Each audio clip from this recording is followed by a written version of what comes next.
Баяуулгын аймгийн хүүхд гэр бүлийн хөгжил хамгааллын газрын хүүхдийн эрхийн улсын байцаагч зөвлөж байна. Хүндэт эцэг их асран хамгаалж та бүхэн баярын амралтын өдрүүдэд хүүхдийг эрслээс урьдчилан сэргийлэх дараах зөвлөмжийг хөргүүлж байна. Хүүхдийг хараа хяналтгүй ганцаараа өрөхгүй байх, ахуйн орчны эрсдлээс урьдчилан сэргийлэх, түлэгдэх, угаардах, торгонд сохиулах, хахах, унаж бэртгэхээс урьдчилан сэргийлэх. Хүүхэд хамгааллын тухай хуулийн 22 дугаар зүйлийн 22-ын 8 засны дагуу хүүхдийн дэргэд арх согтруулах ундаа хэрэглэхгүй байх.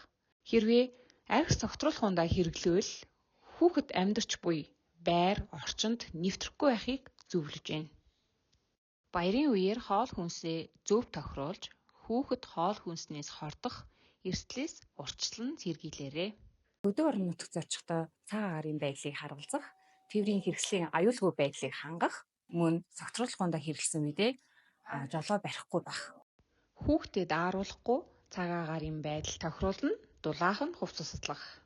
Хүүхдийн эрхийн аливаа зөрчил асуудлыг хүүхдийн тусламжийн 108 утасд мэдээлэх. Таны хүүхдийн аюулгүй байдал та биднээс л хамаарна. Цааш шиндээ эрсдэлгүй сайхан шинэлээрэй. 1-р хүүхэд.